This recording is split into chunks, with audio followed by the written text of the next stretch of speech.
Creo que no hay ningún aprendizaje que lo puedas echar a la basura. Sí, diseño gráfico y pedagogía a lo mejor no son cosas que normalmente van de la mano, pero al final del día, si algún día tienes un cliente y vas a estar hablando frente a ellos, tienes las herramientas para poder compartir una idea y para poder darte a explicar. Del uso de las TICs en la educación, se me hace bastante interesante cómo hay maestros que realmente están negados a usar la tecnología. Realmente crear contenido para redes sociales es un trabajo y muchos no lo dimensionan, especialmente creo que los adultos dicen, ¿cómo hacer eso? Estás subiendo videos ahí y estás jugando.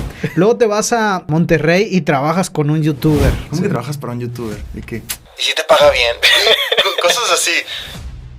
Especialista en marketing con una trayectoria académica y profesional que abarca una década de experiencia, combinando la educación, el diseño y la tecnología. Maestro en educación, además de licenciado en diseño gráfico. Ha dedicado su carrera a innovar en el ámbito del marketing y la transformación digital. Actualmente radica en Canadá, donde trabaja en una empresa líder en el área de marketing, aplicando estrategias creativas y tecnológicas. Ha sido reconocido por su participación en exposiciones y talleres de diseño gráfico y comparte su pasión por el contenido digital a través de las redes sociales. Rafael Antonio Méndez Maldonado, bienvenido al podcast. Muchas gracias, Dani. Emocionados y vamos a ver qué sucede el día de hoy.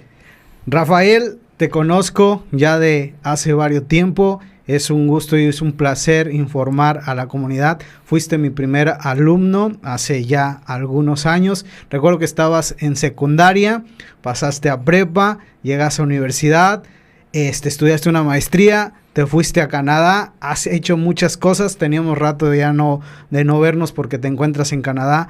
Rafa, platícanos primeramente cómo es que pasaste de diseño gráfico y luego una maestría en educación, luego marketing. ¿Qué tienen que ver todas estas cosas? Sí, toda una experiencia y toda una aventura, diría yo. Pero sí, pues hace que como 10 años de habernos conocido, bueno, no digamos igual cuántos años, pero todo empezó, bueno, yo estudié marketing, bueno, estudié más bien diseño gráfico en la Universidad La Salle, y a la par a mí, siempre mis padres me han inculcado mucho el tema de la educación y creo que ha sido una parte esencial de mi vida, y me ha gustado mucho el tema de dar clases, ser maestro, y mientras estaba estudiando diseño gráfico, pues me quedaba la espinita de algo más. Entonces encontré esta carrera de educación que podía hacerla simultáneamente mientras estaba estudiando diseño gráfico. Y dije, bueno, este es el momento, ¿no? Entonces, mientras estaba terminando mi carrera de diseño gráfico, inicié la carrera al mismo tiempo de educación en la Universidad Autónoma de Tamaulipas, la cual, pues, al mismo tiempo se terminó aproximadamente. Me tardé un poquito más con la educación porque, bueno, pues la empecé un poquito después. Y bueno, culminamos los estudios de diseño gráfico, poco después la de educación, y no nos quisimos detener ahí, y bueno, en el proceso también hice algunos diplomados en marketing verde inclusive, y al final, pues, terminando la universidad dije, bueno, este es el momento, no queremos enfriarnos, y empezamos la maestría en educación, que es algo que también me gusta mucho y me apasiona la idea de dar clases y de compartir todo esto. Entonces, más o menos esa es la historia en pocas palabras. Ahorita no estás frente a grupo dando clases o algo, pero me imagino que desarrollas tus áreas de didáctica de maestro para el lugar donde trabajas. Platícanos actualmente en qué empresa trabajas, qué es lo que haces, y después platícanos cómo es que combinas tus conocimientos de ser maestro de la didáctica en lo que laboras. Sí, eso es bien interesante, fíjate, porque creo que no hay ningún aprendizaje que lo puedas echar a la basura. Creo que todo lo que aprendes y todo lo que vas generando se convierte en un cúmulo de experiencias en las cuales puedes aplicar en distintas áreas. Que, por ejemplo, sí, diseño gráfico y pedagogía a lo mejor no son cosas que normalmente van de la mano, pero al final del día, si algún día tienes un cliente y vas a estar hablando frente a ellos, tienes las herramientas para poder compartir una idea y para poder darte a explicar. Actualmente soy el encargado de marketing, especialista de marketing de una empresa allá en Canadá, y nos encargamos de todas las estrategias. Creo que actualmente es lo que me gusta más. También en Canadá tuve la oportunidad, bueno, actualmente hace poco empecé a estudiar marketing un poco más de lleno, y es algo que me encanta. Creo que aparte del diseño gráfico, que sí es algo que me gusta mucho, la rama del marketing es algo que me gusta más la idea de involucrarme ahí, porque el analizar los clientes, la idea estrategias, todo lo que está detrás de la marca es, inclusive se me hace un poco más interesante el hecho de poder conocer cómo funcionan como el esqueleto y como todo esto detrás de lo que hay que suceder para que resulten las cosas. Y es ahí donde se juntan, ¿no? Al final del día, tú tienes que presentar tus ideas, tienes que mostrar lo que estás haciendo, tienes herramientas y tienes elementos que tienes que seguir para poder completar y dar una idea que eso se me hace bien interesante también. ¿Cómo fue que te fuiste a Canadá? Cuéntanos la historia de cómo fue tu inicio para, pues, decidir me voy a Canadá. Pues, Sí. está Estados Unidos, hay muchos países. ¿Por qué Canadá y cómo fue que te fuiste por allá? ¿Cuánto tiempo tienes? Dale lo que consideres necesario. A ver, Canadá para mí siempre fue como un objetivo. Fue esa espinita, ese sueño de poder conocer otros países. Estados Unidos, creo que a pesar de que sí es otro país, pues no lo tenemos tan lejos aquí de la bonita ciudad Victoria. Y pues he tenido la oportunidad de visitar, conocer y bueno, quería ahora sí que la aventura un poco más lejos, un poco más esta experiencia de irme al extranjero, a otro país. La verdad es que no me arrepiento de nada. Creo que Canadá empezó desde que yo estaba muy joven, cuando estaba en secundaria quizá. En prepa lo intenté la primera vez, pero bueno, mis papás obviamente vieron por mi educación que terminara la escuela, obviamente dijeron Claro. de que si este se va ya no regresa. Y bueno, pues no se pudo la primera vez que lo intentamos cuando yo estaba en la prepa. Poco después traté de hacerlo como un intercambio durante la universidad. Y por otras razones me decían, bueno, si te quieres ir a Canadá, hay un 50-50 de que no nos aprueben, porque pues así son las reglas en Canadá, así son las reglas con el convenio que tenemos actualmente. Pero si te vas a un intercambio nacional, tienes el 100% de que te vas. Y yo decía, bueno, pues vamos a aventarnos por la mayor probabilidad. Y nos fuimos a un intercambio nacional que fue a la ciudad de León, Guanajuato. Bellísimo, Sí. también una experiencia increíble. Esa fue mi segunda vez intentando irme a Canadá. Mi tercera vez, que siempre dicen la tercera es la vencida, pero no. La tercera vez fue terminando la universidad, también estábamos checando toda la documentación para poder intentarlo, pero se nos vino la pandemia y bueno, algo que todos entendemos y todos sabemos y bueno, todas las fronteras cerradas y no se pudo.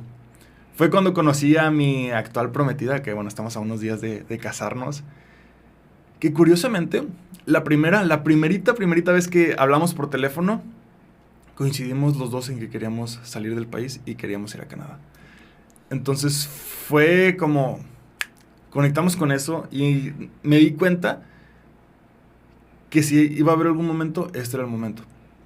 En ese momento estábamos obviamente, apenas nos estábamos conociendo, estábamos saliendo, se fueron dando las cosas y para no hacerte la historia tan larga, ya llevo 1 año y medio viviendo en Canadá. Ha sido una experiencia muy enriquecedora, hemos conocido tantas cosas y bueno. Has estado en León, en Monterrey, también trabajaste en Monterrey y ahorita estás trabajando en Canadá. Platícanos qué diferencias encuentras o qué similitudes encuentras entre la forma de trabajar en el área de marketing y en todo lo que tú desarrollas aquí en nuestro país y en Canadá. ¿Qué nos puedes compartir en este aspecto? Ok.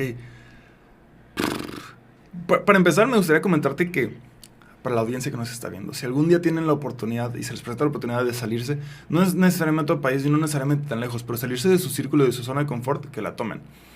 Para mí ha sido una experiencia donde he aprendido desde que me fui, bueno, en universidad a León, que pues a lo mejor no era tan lejos o lo que sea. Creo que me ayudó como para fortalecerme, para tener cierto grado de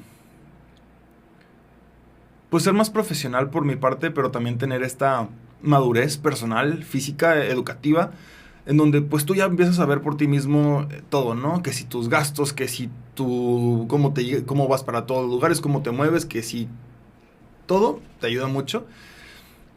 Irme a León fue como mi primer escalón. Irme a Monterrey, aunque más cerca, pues estuve un poco más independiente en muchos sentidos. Y ahora irme a Canadá, pues son horas y horas y kilómetros de distancia. Que es increíble llegar a un país donde no conoces a nadie y todo es grande y eres tan pequeñito y te paras en el centro de la ciudad y escuchas 20 idiomas diferentes sin exagerar. Es una locura el hecho de que te das cuenta de que el mundo es tan grande y hay tantos lugares ciudades tan pequeñas que nunca te hubieras imaginado, o países, inclusive países muy pequeños que dices tú, ese país yo lo conocí en mis libros de geografía cuando estaba en la primaria y jamás lo volví a escuchar. Y dices tú, tú eres de ahí, ¿qué dices tú? ¿Te acuerdas de países grandes o países que suenan mucho en las noticias? Pero es increíble esta experiencia. ¿Cómo es el trato de los canadienses o de las diferentes culturas con los mexicanos? Contigo, ¿qué experiencia tienes en ese aspecto? Justo, creo que las personas que viven en Canadá me pueden entender. Conozco pocos canadienses. Es raro pensar que estás en Canadá y conoces pocos canadienses. Es raro y es bien curioso. O sea, yo me tardé un año en conocer canadienses. Vancouver es una ciudad muy multicultural. Hay personas de todos lados del mundo. Y es muy interesante esta convivencia. Porque uno de repente va con su español y dices tú, bueno, pues voy a otro país donde tengo que hablar inglés. Pero llegas a la cafetería y hay una persona que tiene un acento chino que está tratando de hablar inglés también. Y tú con tu inglés, con acento mexicano, tratando de hablar inglés también. Y al principio puede ser un roce o una fricción. Pero luego llegas a una zona de confort donde tú dices, ¿sabes qué? Todos lo estamos intentando. Todos estamos tratando de salir de nuestros países, de conocer, de aprender. Y es bien interesante. De la gente de Canadá, que bueno... según ahí hay una estadística, los primeros migrantes que hay en Canadá son personas que vienen de India. En segundo lugar creo que son chinos, si no me equivoco. En tercer lugar también alguien de Asia, no me acuerdo muy bien, Japón, Corea, creo. Luego los filipinos y como en quinto lugar están los latinos, que son los colombianos. Okay. Y hasta como en quinto lugar estamos los mexicanos. Entonces, viendo en esa estadística, realmente personas que hablamos español somos pocas y hay personas que hablan un idioma muy diferente al nuestro. Porque digamos que si hablamos de repente a alguien italiano o francés, pudieses entenderlo. Sí. Pero hay muchas personas que hablan idiomas tan diferentes, con acentos tan marcados. Y es increíble esa convivencia de repente estoy en la escuela y tengo amigos de Alemania, China, Francia, Filipinas. Y cómo conectar y todas esas diferencias. Pero a mí se me hace más increíble todas las similitudes que tenemos. O sea, con cosas tan curiosas como que en Filipinas ven novelas mexicanas. Dices tú de que...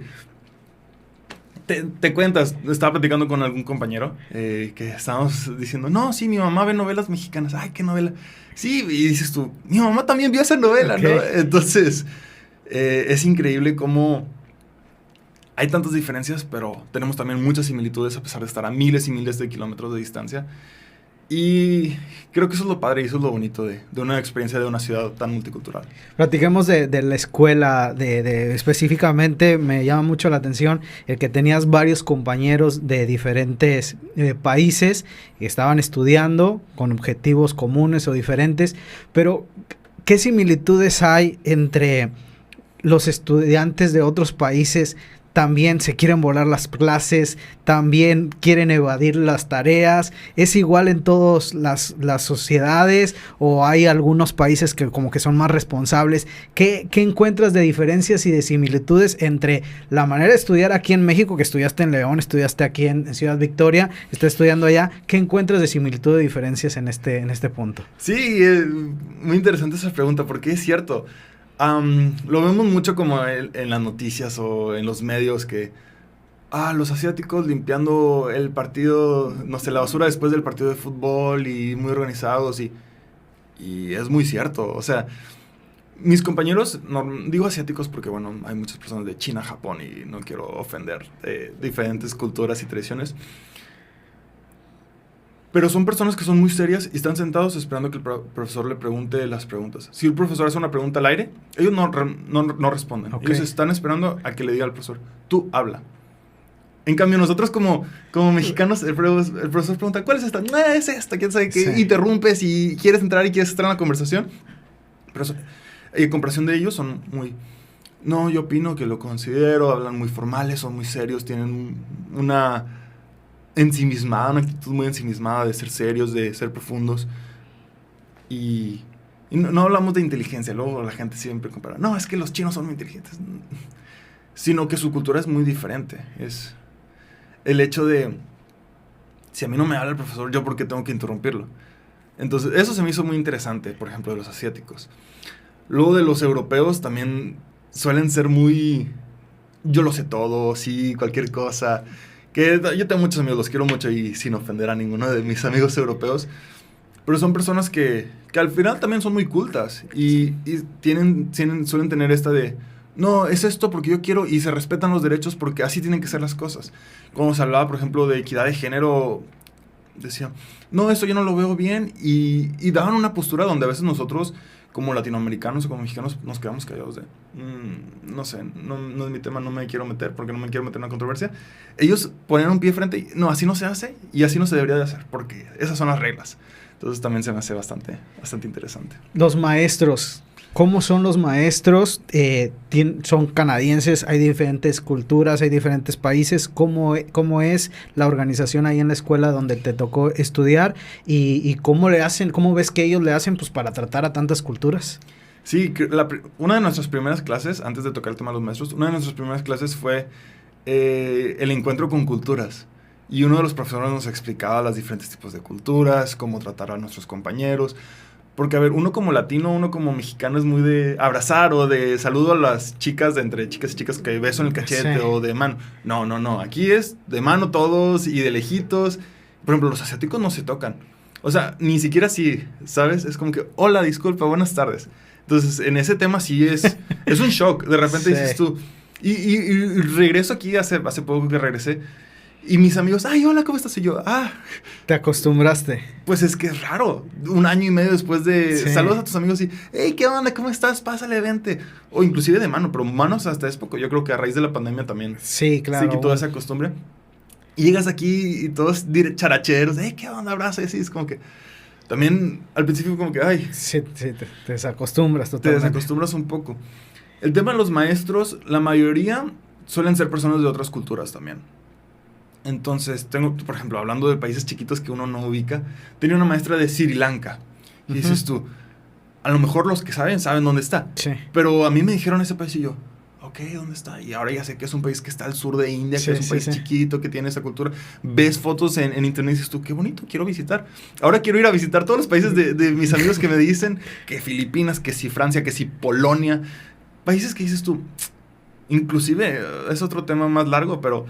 Países que alguna vez estuvieron en situaciones bélicas hace muchos años, que no están tantos años, que hace que sus abuelitos o sus bisabuelitos estuvieron en estas situaciones peligrosas que decimos, es muy cerca y no lo teníamos tan cerca, al menos en nuestros libros de historia, es un capítulo más, ¿no? Sí. Esto sucedió en Europa, en el Medio Oriente, listo. Revolución Mexicana, listo. Y se acabó. Y ellos, sus abuelitos estuvieron en esos lugares. Y bueno, el tema de los maestros también es impresionante, como cada uno tiene sus culturas, sus tradiciones, hasta su forma de enseñar es distinta. El grado de exigencia, Rafa, de las escuelas aquí mexicanas y el grado de exigencia por parte de allá los profesores de Canadá, ¿es igual? ¿Es mayor? ¿Cómo notas tú el nivel educativo?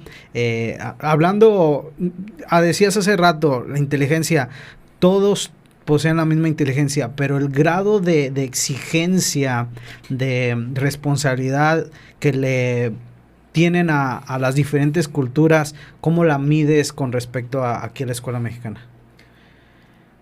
Siendo bastante sincero, creo que la exigencia es mayor aquí. Okay. Al menos en mi experiencia. También cabe mencionar que nosotros pues tenemos es una experiencia distinta. Nosotros llegamos a una escuela porque también necesitas trabajar y normalmente trabajas y tienes la escuela en la tarde. Entonces los profes pueden ser un poco flexibles en ese sentido. Entienden que los alumnos pueden estar cansados, que llevan una jornada laboral de 40, 20, 30 horas y normalmente son trabajos que son pesados. Tengo compañeros que a lo mejor son meseros y están todo el día parados y tengo compañeros que están haciendo tal cosa o que están haciendo todo el día trabajos inclusive de construcción, los cuales llegas y ya lo único que quieres es llegar a tu casa. Y bueno, los profes pueden ser, en ese sentido, pueden ser un poco flexibles, pero a la vez sí exigen de tareas, trabajos, estar presente en la clase, los horarios. Pero sí pueden ser un poco flexibles en el sentido de que, ¿sabes qué? Pues, si estás aquí y de repente pues estás un poco cansado y no estás participando, ok, entiendo. Pero de perdido, si te pregunto, pues quiero saber que estás poniendo atención. Entonces... Sí, te comento porque el propósito de estas pláticas y todo es, hay personas que quieren salir del país, piensan que es difícil conseguir una beca, un intercambio, etcétera. Piensan que, pues como te vas a topar con otras culturas, con otros, pues, son más inteligentes y pues yo cómo le voy a hacer. Y pues se trata de compartir esta experiencia en que los mexicanos, los latinos, los europeos, todos poseemos las mismas habilidades. Y ahorita que me comentas, entonces trabajas y estudiabas, ¿ya terminaste de estudiar o sigues continuando estudiando allá en Canadá? Ahorita, por decirlo de una manera sencilla, estoy haciendo mis prácticas profesionales. Entonces la escuela como tal ya la terminé, pero sigo estando en mis prácticas. Sigo en la escuela, pero realmente estoy haciendo las prácticas y trabajando nada más. Pasemos a ese punto, al área laboral. Las herramientas que has desarrollado en la escuela, pero también las herramientas que desarrollaste aquí en tu país, en México, al estar trabajando en el área de diseño, de marketing en diferentes empresas, tanto aquí locales como en otros estados. ¿Qué te ha dejado tu formación de aquí de México que has llevado allá ahora a ponerla en práctica allá en Canadá? ¿Con qué te quedas que has aprendido aquí en México que lo ocupas mucho allá? En ese tema creo que sí es algo también bastante interesante. Mencionas que la dificultad de irse a otros países, especialmente actualmente en Canadá, sí es complicado. Ha habido muchos cambios de reglamentos y ha habido muchas situaciones en las cuales pues uno no puede controlar tantas cosas. Pero yo les recomendaría, si alguien quiere irse, que se vaya, ¿no? Si no es Canadá, es otro país. Si no es otro país fuera de la ciudad o de su estado, tan siquiera.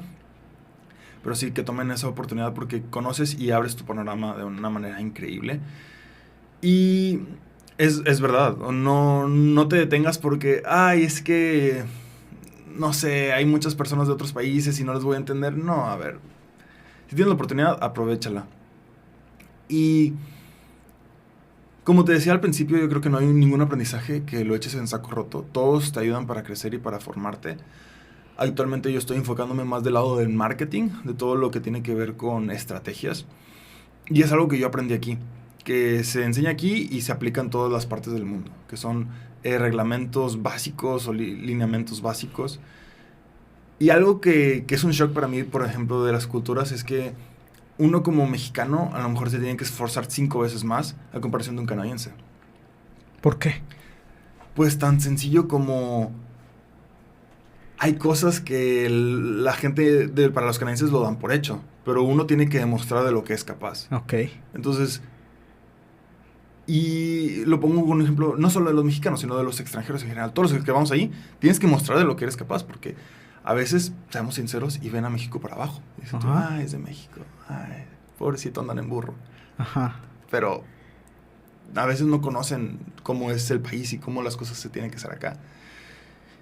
Y paso el ejemplo, por ejemplo, con las personas de India. Ahorita no me quiero meter en tanto tema porque hay todo un problema y les están diciendo muchas cosas. Pero son personas muy trabajadoras. Son personas muy trabajadoras que demuestran que son capaces. Por lo mismo que hay tantos problemas y se dice tanto de las personas de India. Pero pongo un ejemplo de extranjeros viviendo en Canadá.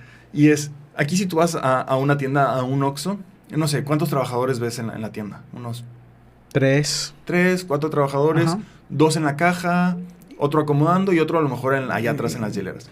Bueno, allá si tú vas a un 7-Eleven, están 2 chicas de India haciendo 1000 cosas. Allá también al mismo tiempo están expidiendo la gasolina, están anotando que cuántas cosas se están vendiendo por este lado, se están metiendo todas las cosas en la hielera, están demostrando que son capaces. Y si yo puedo hacer todo esto, no pasa nada, yo lo demuestro. Ahí también están vendiendo que pollo frito, que están haciendo que los pedidos de Rappi, que los vamos a entregar. Entonces, es un ejemplo de cómo tienes que demostrar que puedes hacer las cosas, que tienes que echarle más ganas y que los jefes vean de que, es un buen trabajador si lo quiero seguir manteniendo en mi empresa o lo que sea. Definitivamente, entonces tienes que dar un extra por el simple hecho de ser extranjero. Rafa, ¿cómo has hecho tú, qué has hecho tú, para cambiar ese concepto que tienen de los mexicanos? Mencionabas hace rato, nos tienen un concepto de que el sombrero, burro, es lo que conocen. Ahora que has sido tú y que tienes convivencia con canadienses y con mucho, ¿qué crees que piensen ahora de nuestro país? Sí, fíjate, te voy a contar una historia que me pasó bastante interesante hace unos 10 años. Tuve la oportunidad de visitar la ciudad de Nueva York y fuimos a un campamento ahí y conocí muchas personas. Y se acerca una chica y me dice que no, estoy muy triste porque me acaban de quitar mi teléfono y porque en el campamento pues es como, te lo guardo para que te enfoques en el campamento y lo disfrutes, ¿no? Y yo sí, bueno, yo casi no lo extraño, pero entiendo. Y voltea y me dice una chica de Estados Unidos, de Nueva York. Me voltea y me dice, ¿tienes teléfono? Y yo, pues sí. Me dice, ok, no sabía que en México tenían teléfonos. Y yo no, pues sí. Y en ese entonces tuve la oportunidad de tener el iPhone más nuevo, no sé, era el 7, el 8, no me acuerdo en ese entonces. Sí, de hecho es el 8 Plus Pro Max, quién sabe qué, ¿no? Ok. ¿Tienen Apple en México? Y yo pues también tenemos carreteras, tenemos gasolineras, tenemos tiendas. Y dice, ok, no sabía. Y es bien curioso porque a veces nosotros pensamos que las personas de otros países son de mucho mundo, pero son a veces personas que no han salido ni siquiera de su ciudad. Y nosotros tenemos una perspectiva inclusive más grande que las personas de otros países. Y no todos, obviamente, sí, no todos. Hay que personas que son muy cultas y saben mucho y tampoco no es por ofender absolutamente a nadie. Pero si de repente llegas con estos temas que dices tú, ¡ala! O sea, y también uno, ahora sí que para echarse flores, estás a kilómetros de tu país, hablas tu idioma materno y le estás echando ganas con un idioma secundario que, bueno, sabes o lo aprendes, pero de repente te equivocas, pero tienes 2 idiomas en tu mente. Si te equivocas, hablas 2 idiomas y ni siquiera estás hablando tu idioma. Tienes acá, por ejemplo, en México, que tu carrera, que tu maestría, que lo que sea, allá no tienes nada. Llegas y es como en blanco. Entonces, sí es demostrar el papelito ya no habla. Siempre dicen, papelito habla. Bueno. Allá no vale. Allá no vale. Entonces, con tus actitudes y con todo lo que haces es con lo que tienes que demostrar. Y regresamos a lo que nos dicen los maestros. O sea, el 10 no importa, el 7, el haber pasado de panzazo, las herramientas que realmente desarrollaste en la escuela, en tu trabajo, porque pues allá, como dices, no cuenta tu título de licenciatura, tu título de doble licenciatura, tu título de maestría, allá no tienen ningún valor. Rafa, quiero que pasemos al tema de marketing. Regálanos tu definición de marketing, si quieres teórica, si quieres práctica. ¿Qué es para ti el marketing? El marketing son aquellas estrategias que se siguen para llegar a un resultado. Tan sencillo como eso. Y es, hablando de, podemos hablar como marketing comercial, pues es un resultado de ventas o un resultado de, es dependiendo tu objetivo, claro. Hay muchas estrategias que se siguen. Actualmente está muy en tendencia todo lo que tiene que ver con redes sociales, especialmente con el contenido vertical, que es TikTok, es el contenido máster actualmente. Si nos vamos por esa vertiente, porque bueno, el marketing se extiende por muchas áreas. Que estrategias, que redes sociales, que publicidad, que inclusive que impreso, lo que se hacía antes, o lo digital, que actualmente pues es lo que yo me enfoco un poco más. Entonces, contenido en redes sociales es marketing. ¿Cuáles estrategias vas a utilizar? ¿Qué videos vas a poner aquí? ¿Qué color? ¿Qué tipografía? ¿Qué diseño? Todo va de la mano y tiene que ser importante y tiene que estar definido antes de tomar una decisión. Tienes una faceta de tu vida de youtuber. Ok. Quiero que platiquemos un momento de eso, de tu canal, cómo fue que iniciaste, por qué iniciaste, cómo vas. Platiquemos porque tiene que ver la relación del marketing, cómo lo has empleado tú en tu canal, pero quiero que nos platiques por lo siguiente. Ahorita los niños, mis alumnos de primaria, sobre todo, y algunos de secundaria, dicen, yo quiero ser youtuber. Sí. Y ven a las figuras, a muchas personas que son youtuber y quieren ser como ellos. Piensan que es fácil, piensan que es sencillo, pero quiero que tú nos platiques primero tu experiencia y después ir sobre la marcha a decodificar, que pues es un trabajo que lleva mucho, que hay mucho detrás que los muchachos, los niños no saben. Pero bueno, comencemos por eso.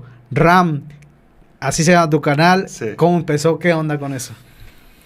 A mí desde toda la vida me ha encantado hacer contenido, realmente. A veces quizá antes lo hacía y no lo publicaba, o tenía muchos videos que grababa, editaba y los dejaba en mi compu, o los subía a YouTube y los ponía ocultos, y seguramente ahí están. Inclusive desde muy pequeño yo hacía mis reportajes y según yo daba hasta el clima, y cuando llegaban las mariposas monarca a la ciudad y contaba la historia de la experiencia, y de repente que veías y que contabas y experiencias. Pero hace relativamente poco, creo que a partir de pandemia fue que empecé a subirlo ahora sí como que más abierto que a Instagram, que bueno, empezó todo lo de TikTok. Y como te decía, pues ninguna aprendizaje se echa a saco roto, y creo que es la combinación de todo. De mi amor por enseñar y de por poder mostrar ¿sabes qué? Así funciona esto y así puedes aprender a hacer esto, y es bien sencillo con 3, 4, 5 pasos, bien fácil.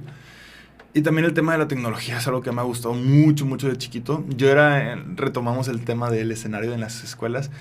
Yo era el alumno el cual siempre la maestra decía, voy a aprender el proyector. Oh, no sé cómo funciona mi computadora, le faltan estos cables. Ay, bueno, yo tenía hasta mi HDMI en la mochila, ¿no? De que sé que el profe no lo va a traer, ahí yo lo tengo. A ver, Okay. conéctalo. Entonces, siempre la tecnología fue algo que me gustó mucho. Y el hecho de poder saber cómo funcionan las computadoras, el hecho de no depender de alguien para poder solucionar problemas tan sencillos, que bueno, si te metes cosas más técnicas, pues hay expertos que lo hacen, pero el software, el hardware, todo lo que tenga que ver con, inclusive, bueno, en educación, todo lo que tiene que ver con las TICs, para mí es impresionante el hecho de todas esas herramientas tan útiles que es la tecnología. Y pues fui conectando como que las cosas que me gustaban para tener. Porque cuando empecé a crear contenido dije, bueno, ¿de qué voy a hablar? Vamos a hablar de diseño gráfico, de marketing, de creatividad. Entonces dije, tecnología. Es algo que me apasiona, es algo que creo que sé del tema, y que si alguien me llega a preguntar en la calle, esto, le pudiese responder sin tener que estar investigando. Entonces dije, bueno, vamos a hablar de tecnología, y a partir de ahí pues ya tienes como que tu tema, ahora quién es tu público, tu objetivo, entonces empiezas ahí con toda una serie de pasos para poder crear el contenido. Desde muy chiquito tuve las herramientas de poder saber cómo editar video, que creo que tú alguna vez me enseñaste también. Sony Vegas. Sí, con Sony Vegas, en aquel entonces iMovie, que bueno, después se transformó en Final Cut, que bueno, fue el que usé por mucho tiempo. Y actualmente te vas a cosas más sencillas. Empezamos como que muy sencillo, luego querés hacer cosas muy profesionales, y otra vez regresas con cosas como CapCut, que bueno, es para lo que es, y se terminó. Abres tu canal. ¿Cuándo abres tu canal? ¿Cuándo dices, me comentabas ahorita que lo abriste y ponías videos ocultos? Platícanos en qué fecha lo abriste y en qué fecha dijiste, ahora sí lo voy a publicar. Yo creo que estaba muy chiquito. Creo que es algo que nadie sabe. Yo por ahí tengo los videos que nunca nadie los va a ver, por cierto.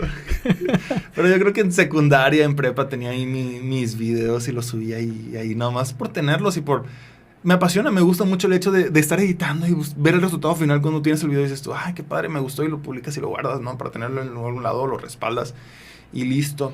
Yo creo que pues en secundaria prepa es 2012, 2010, por allá, 15. Y entonces pasaron 9 años. Más o menos. Me dijiste más o menos como en la pandemia, 2019. Entonces pasaron 9 años para decir, ahora sí lo voy a empezar a publicar lo que hago, lo que veo. Entonces tienes 2019 a la fecha, 5 años aproximadamente ya con el canal funcional. Sí. ¿Qué te ha dejado esta experiencia de estar publicando? ¿Es estresante? ¿Es motivacional? Sé que te gusta, pero ¿qué experiencia te ha dejado estos 5 años estar publicando contenido? Creo que actualmente las personas queremos mucho lo velocidad, lo rápido, ¿no? Que lo instantáneo. Subí un video, quiero que ya tenga muchas vistas y muchos likes y muchos seguidores, y eso no se puede, eso no se hace, ¿no? Bueno, lo hacen, pero los que ya son famosos y ya tienen mucho... ya tienen 20 años subiendo contenido. Exacto. Bueno, ¿no? Si yo hubiera empezado, si los hubiera subido de prepa, quizá, sí, ahorita, pero pues no fue la situación. Es un trabajo. Realmente crear contenido para redes sociales es un trabajo, y muchos no lo dimensionan, especialmente creo que los adultos dicen, ¿cómo hacer eso? Estás subiendo videos ahí, estás jugando. Pero realmente es muchas cosas que tienes que pensar, mucho tiempo que le tienes que dedicar. Y bueno, si le dedicas tiempo es tu vida, y si es tu vida, pues al final del día es un trabajo, ¿no? Todo empieza con, al menos me enfoco un poquito más en videos cortos, que son los videos para TikTok, Shorts, Reels, Facebook, lo que sea. Y lo primero que a mí me gusta hacer la estrategia es, bueno, tienes una idea. De esa idea desarrollas un guión. A partir del guión ahora sí que tienes que grabarlo.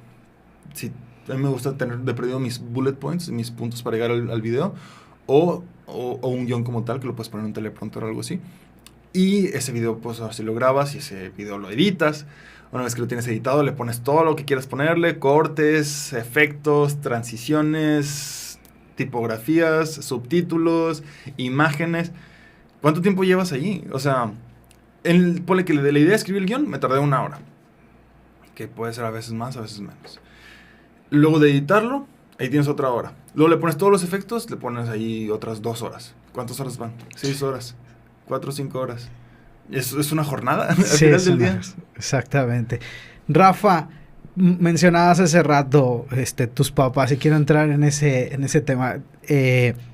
Los adultos, no todos, pero algunos piensan que YouTuber es un juego, no lo ven como un trabajo, lo ven como pues, algo que pasan ahí en el celular y pues ya está ahí.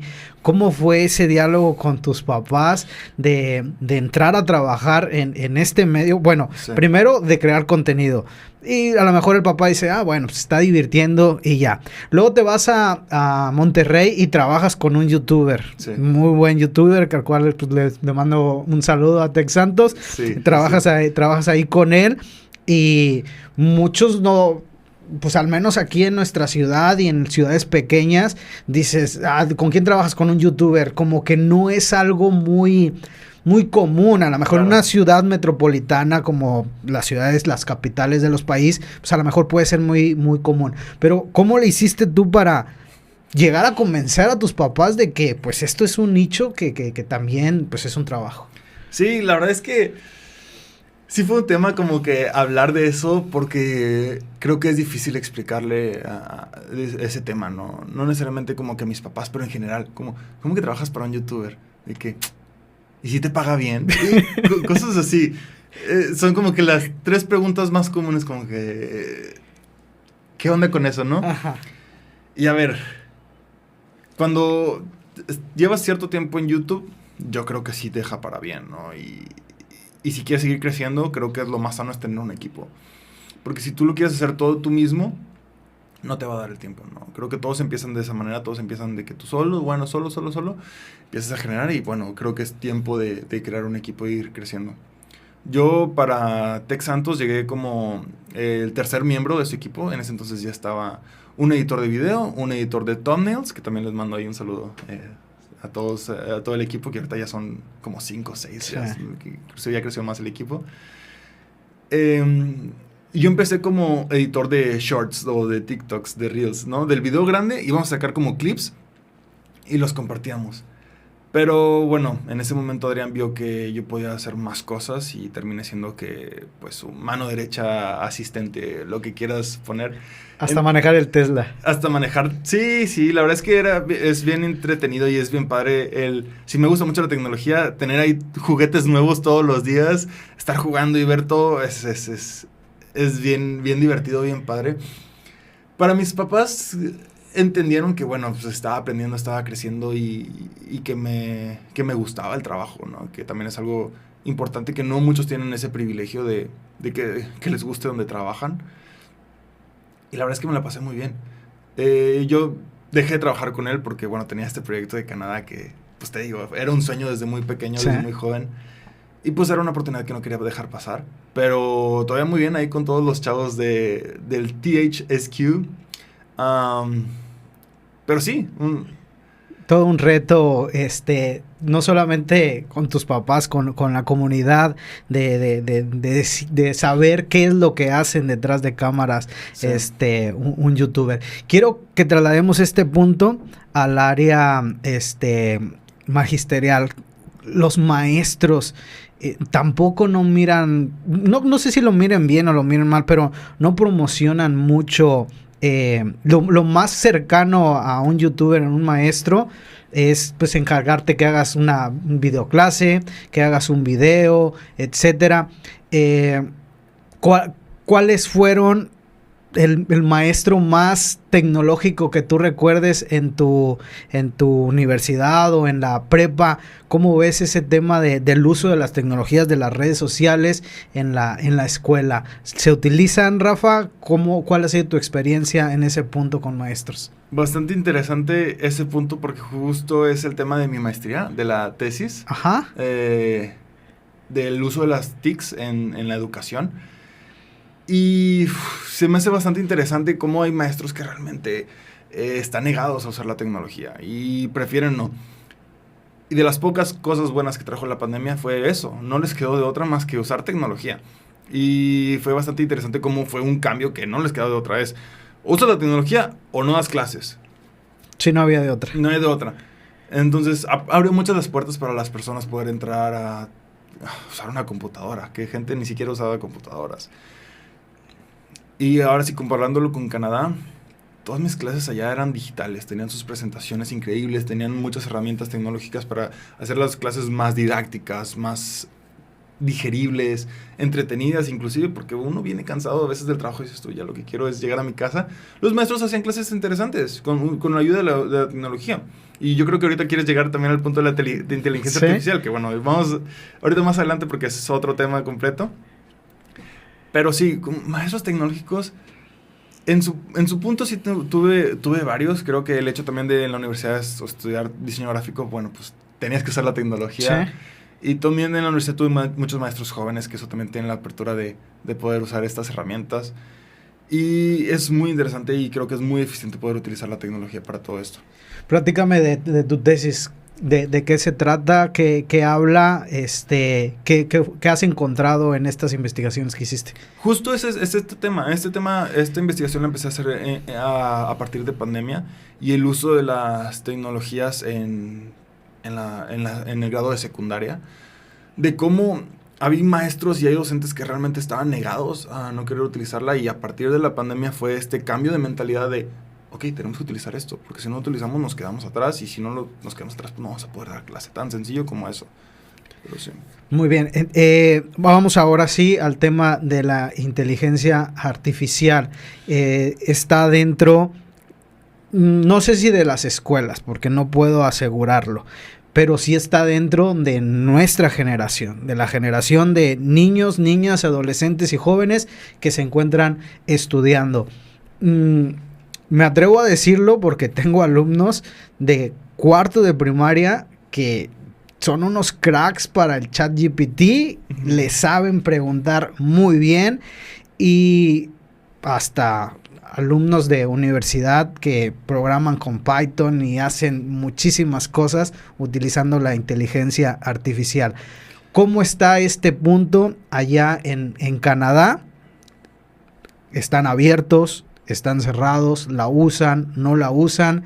Empecemos por ese punto porque tengo muchas preguntas al respecto. Sí. A mí se me hace muy increíble el tema de la inteligencia artificial por el hecho de que lo que ahorita está sucediendo en 2 semanas ya no va a estar igual. Va a ser mejor.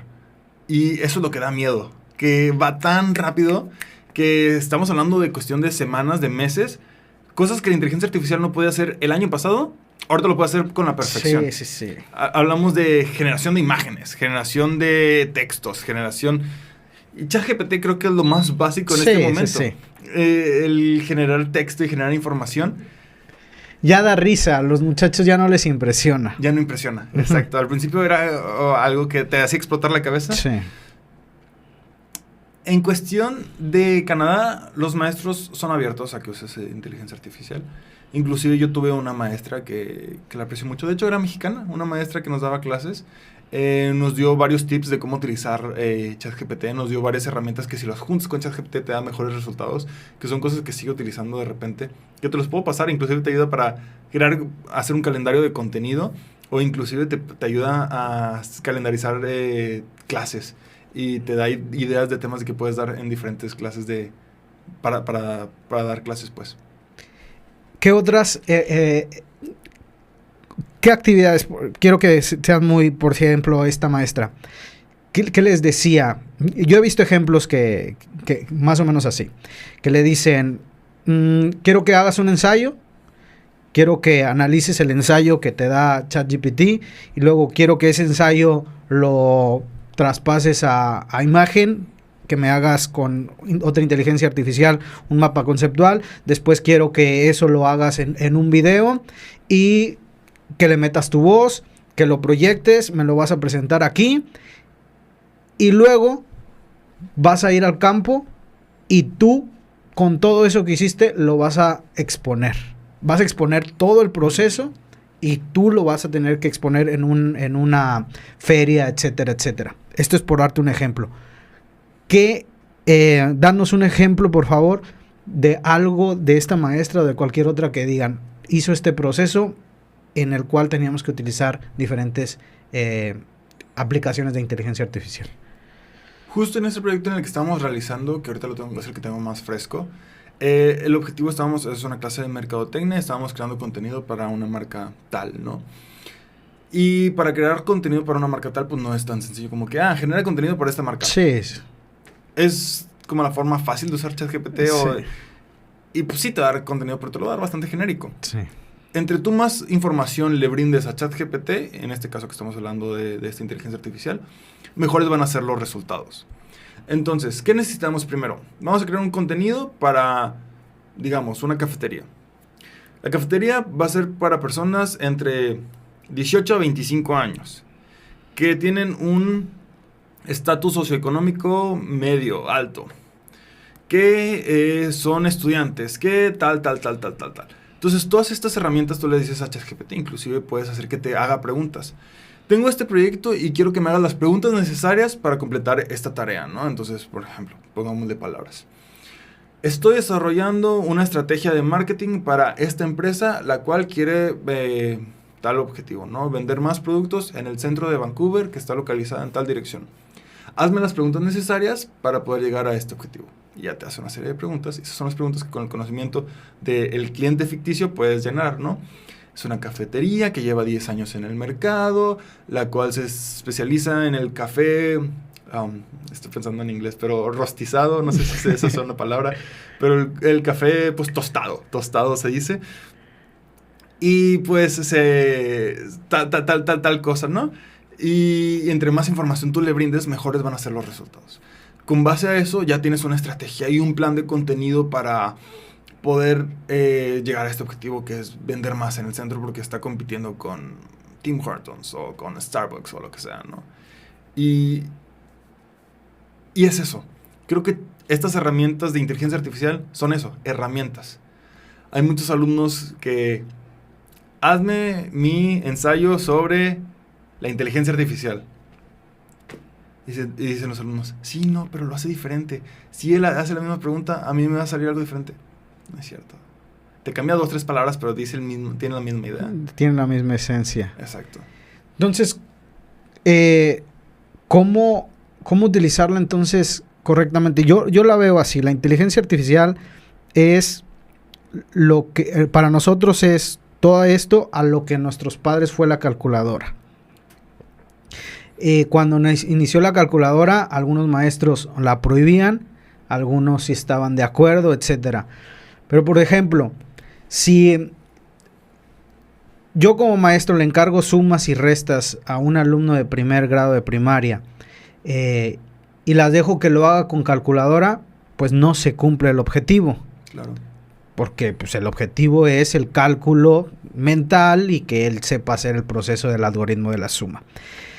Pero si yo le encargo alguna tarea en la cual sí puede utilizar la calculadora pasa a segundo término. ¿Tú cómo ves la dependencia que se está generando de las inteligencias artificiales en tus compañeros en la escuela? Si pudiéramos dar un número de las 10 tareas que encargan a la semana de tus compañeros, de esas 10 tareas, ¿cuántas crees que están hechas utilizando inteligencia artificial? 11. Sí, definitivamente 11 tareas, ¿sabes? O sea, todas y una más. Porque, bueno, regresemos al punto de la calculadora y te voy a dar el gol aquí.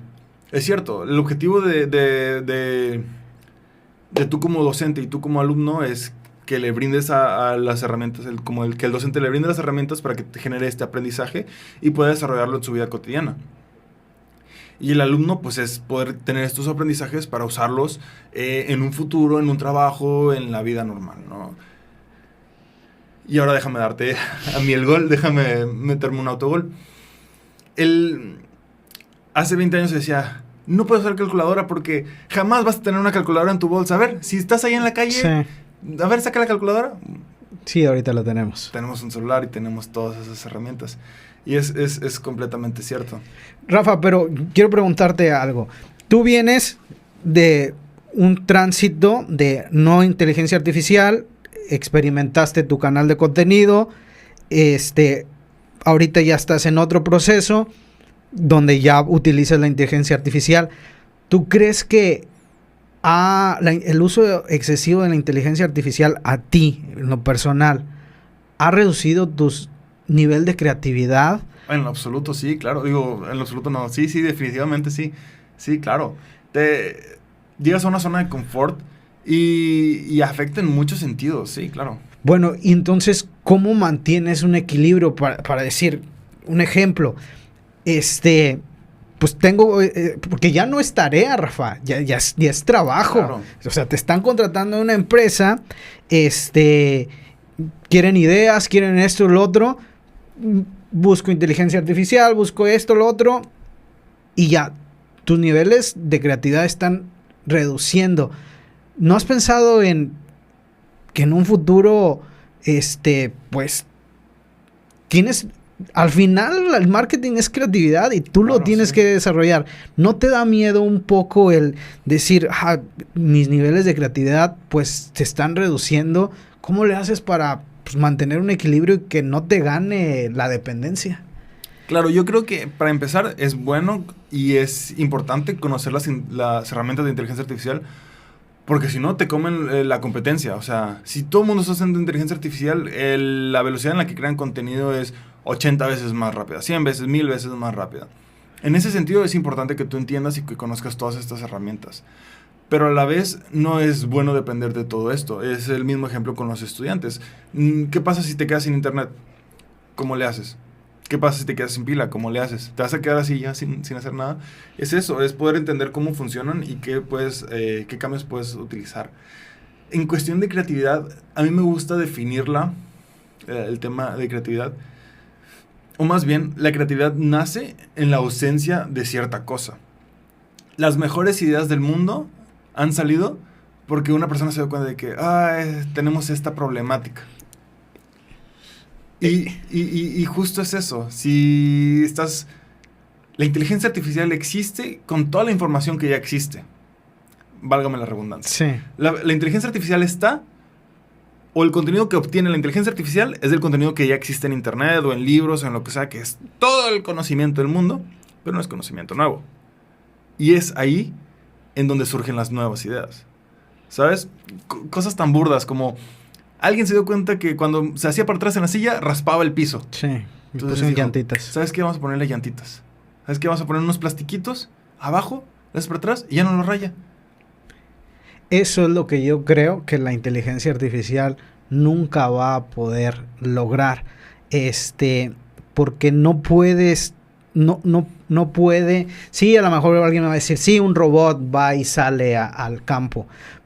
Pero quien tiene la autonomía y la libertad de realmente salir al patio, a nadar, a ver las situaciones reales de la naturaleza, somos los seres humanos. Y regreso un poquito al tema de la creatividad, Rafa. Acabas de decir algo. Las ideas nacen en un momento de ausencia. Ahorita lo que menos tenemos es ausencia, porque estamos, o sea, hay que hacer esto. Y por lo que tú dices, rapidez, velocidad, optimización, pues inteligencia artificial. ¿Tú crees, Rafa, que nos va a ayudar o nos va a perjudicar en el tema de nuevas ideas que realmente traigan un cambio radical a nuestro mundo? ¿O tú crees que la inteligencia artificial en el tema de creatividad va a potencializar pues nuevas ideas? O sea, claro que afecta, y afecta mucho. Hace rato, antes de empezar a grabar, estábamos hablando de que hay muchas personas que se van en medio del bosque y se desconectan del celular una semana, 3, 4 días. Porque es eso, necesitamos que el cerebro empiece a generar ideas y empiece a... ideas diferentes. Porque le puedes decir a ChatGPT, dame 20 ideas, pero esas 20 ideas son ideas que le va a dar a alguien más, ¿sabes? Y aunque conozca y sepa todo de ti, no va a dar ideas nuevas. Es importante también tener detox de la tecnología y poder hacer que el ratoncito gire.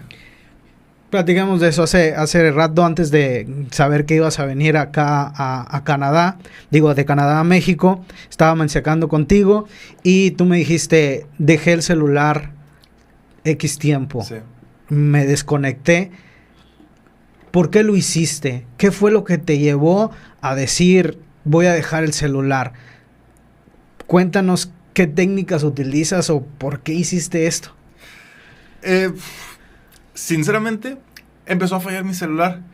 Y dije, ok, empezó a fallar. Me empezó como que a entrar esa crisis de, tengo que mandar estos mensajes, estos correos. Y prendía y se apagaba y no estaba funcionando bien. Llegó un momento en esa semana que se apagó, prendió, se apagó, se prendió, se apagó, prendía. Y solo funcionaba 12 minutos y se volvió a apagar.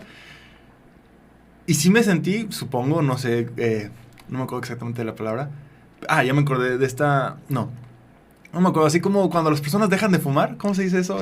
Sí, la adicción. ¿Dejaste la adicción? Ajá, ¿O la dependencia? Esa dependencia, exacto. Tuve un momento de dependencia de una semana donde tuve una ansiedad. Donde decía, me estoy perdiendo de cosas.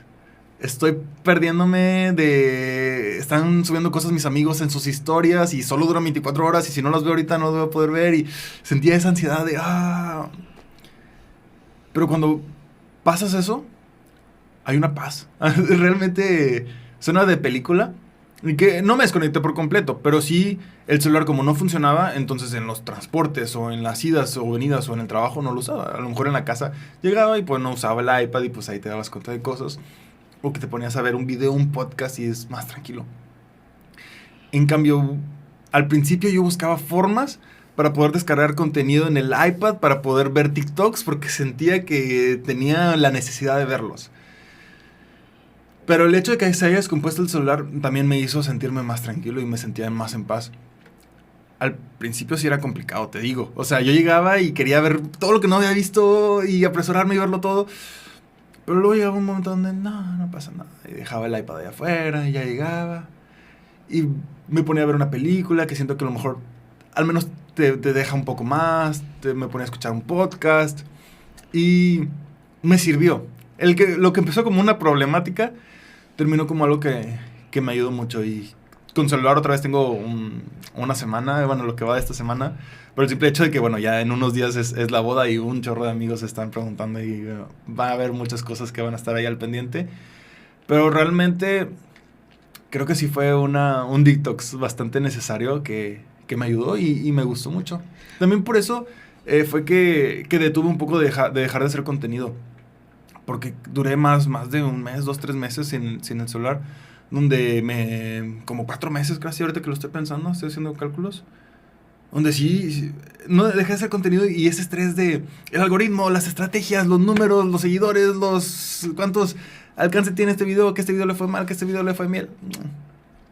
Platicábamos detrás de cámaras de algunos youtubers, algunos creadores de contenido, que no solamente lo sabemos, sino que ellos también lo expresan de la adicción que les genera no solamente el consumo, sino el producir contenido. Sí. Porque aquí hay dos avenidas. Uno, el que consume el contenido, y el otro, el que produce el contenido.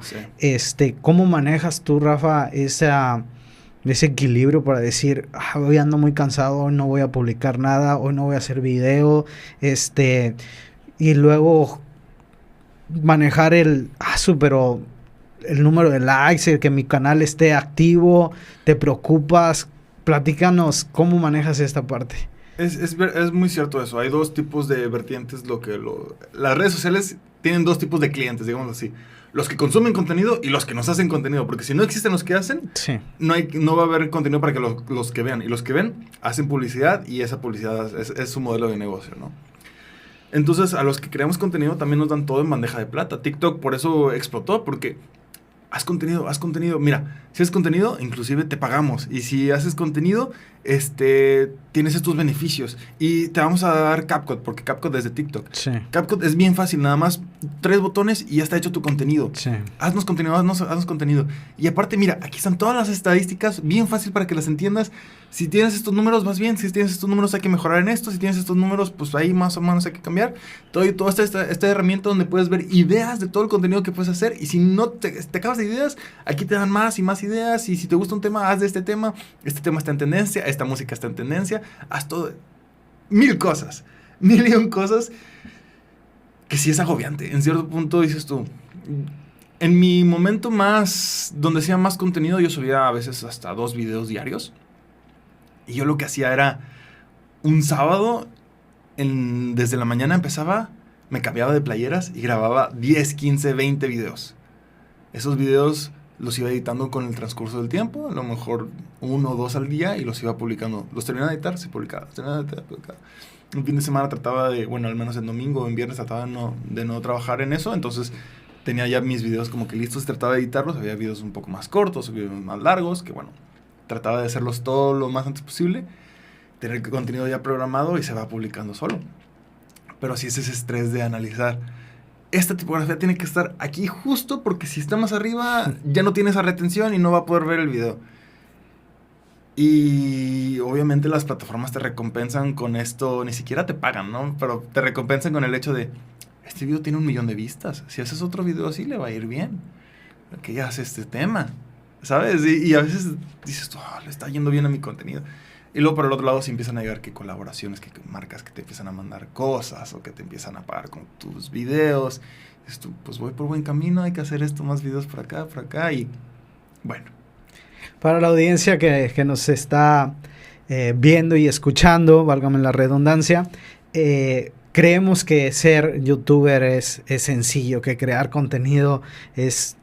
porque nada más se ve la punta del iceberg, que es el video final, y le seguimos viendo uno, viendo otro, pero realmente es un reto. En el tema familiar, Rafa,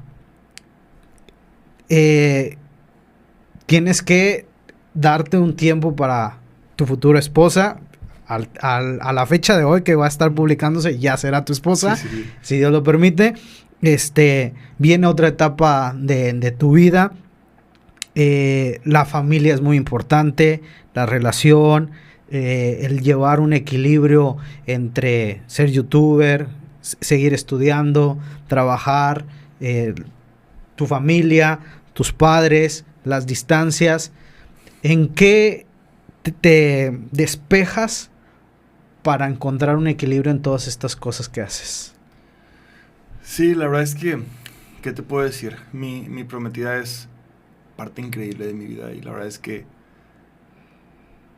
ella me apoya con todo y siempre, si le digo esta idea loca o este sueño loco, tengo esta idea de video, ella es mercadóloga de profesión también, entonces siempre tiene muy buenas ideas y siempre me da la pauta de qué tipo de contenido hacer y ella es la primera persona que ve el video es ella, ¿no? Y me dice, ¿sabes qué? Este video está bueno, pero dura mucho. Si lo haces más cortito, a lo mejor sí lo vería completo. Ok, entonces, bueno, vamos a ver si lo edito aquí. Ándale, sí, está bien. En ese sentido, en el sentido del contenido, ella me apoya mucho. A ella no le encanta tanto la idea de crear contenido. De repente sí hace videos, pero ahora sí que por mero gusto. A mí no me importan los números, así que si le va bien o no, yo lo subí y me gustó. Y si me gustó a mí, lo demás no importa. Que eso es lo sano. Al final del día, esa es la forma sana de crear contenido. Y si le va bien el video, pues qué chido. Y si no, pues, no pasa nada. Ajá. Pero nos encanta mucho, ahí en Canadá es muy bonito todo el tema de las, ¿cómo se dice? Hikes, senderismo. De hacer senderismo, que te vas a subir cerros. Entonces está muy chido los fines de semana cuando el clima lo permite. Ir a visitar a las montañas, estar caminando, conocer muchos lugares. Vancouver es un lugar ideal y excepcional para conocer qué ciudad, qué montañas, qué bosques, qué mar, qué playa, qué lagos. Y nos encanta hacer eso los fines de semana. Nuestra rutina, ya tenemos una rutina de durante la semana, tranquilos, llegamos y vemos una película, una serie, que a veces cuando estamos viendo una serie bien picados, los dos queremos adelantarla, pero nos esperamos para verla juntos. Y los fines de semana nos encanta compartir con amigos o compartir haciendo un poco de ejercicio en las montañas o en los lagos o así. Me imagino que el ir a las montañas te desconecta la red. ¿No hay red allá o sí hay red? Sí, es increíble. Pero sí, no, sí hay señal. Sí hay señal y todo. Sí, mucha gente también se llega a perder, pero pues tienen señal, tienen internet para... Lo hablaba por el tema de que pues uno cuando busca salir pues es desconectarte y todo, pero entonces sigues atado todavía al celular, o sea, tienes acceso todavía. Sí, normalmente en las montañas suele haber señal. Ajá. Pero sí, pues si uno va para allá, pues a lo mejor que tú subes tu historia y ya 5 minutos y se acabó. Lo único que quieres pues estar, aparte pues los paisajes privilegiados que pocos han tenido la oportunidad de conocer. Me siento privilegiado también de estar ahí, de observar, de conocer, es increíble. Rafael, ¿qué planes, proyectos tienes con tu canal ahora en tu ya etapa de padre, de familia, de formar una familia? ¿Qué sigue cómo nos podemos encontrarte en tus redes sociales y qué sigue en tu canal de YouTube, en tus planes que tienes? En todas las redes sociales como soy-ram, con doble M, soy-ram. Y pues todavía seguimos ahí subiendo contenido. Ahora sí que lo estoy haciendo más por gusto que por esforzarme por números y estrategias. Junto contigo, pues me encanta también el hecho de poder apoyar creadores que seguido me mandan mensajito amigos de, oye, ¿qué ves? ¿Qué onda con este contenido? ¿Cómo ves? Me gusta mucho el apartado estratégico, el apartado de, como en mi faceta ahora como estratega, más de creador de contenido como estratega. Sí. Y que amigos me pregunten sí, pues colaboradores de repente de, oye, ¿qué hago con esto? Tengo varios amigos en Canadá que también generan contenido y me preguntan de, oye, ¿qué opinas de este contenido? Y aplicado a temas de la ciudad o temas de, pues le digo, pues está bien el tema, pues tú muy tu tema el que quieras hacer, pero bueno, si haces esto, pues le va a ir mejor al video. Ok, y les va bien el video. Tengo amigos que van creciendo, que también les super damos un gol ahí en mis redes sociales. Soy-ram en todos lados y pues ahí seguiremos. Regálanos, por favor, 1, 2, 3 consejos para aquellos estudiantes, trabajadores, profesionistas que quieren empezar en este mundo de la creación de contenidos, de tener un canal, de darse a conocer. ¿Cómo empezar? ¿Por dónde? Es lo más difícil, yo creo, al momento de que uno va iniciando. Regálanos con tu experiencia algunos tips, consejos para iniciar. Primero, ser muy pacientes. Porque hace rato lo decíamos, muchas veces queremos todo rápido. Y se frustra a la gente. Luego tengo amigos que dicen que quiero subir contenido. Y yo, adelante, dale, pues haz esto, otro. Sí, está bien. 2, 3 videos. No, es que no le fueron bien a los videos. 2, 3 videos. Te digo cuántos videos he subido yo y cuántos le ha ido bien. He subido de mi 100% de videos, el 20% le va bien. O decente, digamos. Bien, menos. Sí. Entonces, ser muy pacientes. Si quieres hacer contenido y si quieres ser un creador como tal, dale, no te rindas y va a haber un momento, va a haber resultados. En mi caso, de repente, pues, puedo decir resultados que, pues, hay colaboraciones, que hay, de repente, invitaciones a ciertos tipos de cosas y bueno. Otro consejo, yo creo que escuchen consejos. Muchas veces creemos como que nuestro contenido es nuestro bebé. No, yo sé todo y yo quiero saber todo y a mí me encanta porque yo sé y como que lo tiene así como que muy, muy, muy cuidado. Y a veces, no necesariamente mis consejos, pero de alguien más. Claro. O que es como lo que les da la plataforma, de que si haces esto te va a ir mejor. Entonces, sí, que escuchen los consejos de cómo crecer, si quieres realmente crear contenido. Y muchas veces no necesariamente, te digo, repito, no necesariamente de mí, pero puede que un seguidor te diga de que, oye, ¿sabes qué? Me gustó este video, pero si cambias esto, inclusive lo han hecho con tu proyecto. Si cambias esto, creo que sería más ideal. Ok, y bueno, lo cambias, ¿no? Escuchar los consejos. Y creo que, bueno, con eso son básicos y ya lo demás se va agregando pasando el tiempo y con la experiencia. Rafael, te agradezco el haber asistido. Fuiste mi alumno, amigo. Próximamente estaremos acompañándote en esta etapa muy importante de tu vida. Para los que nos están viendo, él inició, me ha ayudado mucho en este proyecto. También el proyecto CEIM, que es la escuela donde damos clases. Estamos muy agradecidos, pero no me quiero ir sin antes preguntarte algo que le hago a todos los que tengo el honor de platicar con aquí en este lugar, en esta silla. Y es, Rafa, regálanos tu definición de grandeza. Para ti, ¿qué significa ser grande? Una persona es grande cuándo, cómo, por qué. Para ti, ¿qué es ser grande? Yo lo definiría como humildad. Creo que una persona grande es una persona humilde, una persona que sabe escuchar, una persona que, a pesar de la posición y el lugar en el que esté, pueda estar presente. Creo que para mí humildad y grandeza son cosas que van muy de la mano. Pues, Rafael, muchísimas gracias por tu definición. Para mí, para la audiencia y para muchos de los que nos están viendo, tú eres grande, Rafa. Muchísimas gracias. Muchísimas gracias, Daniel.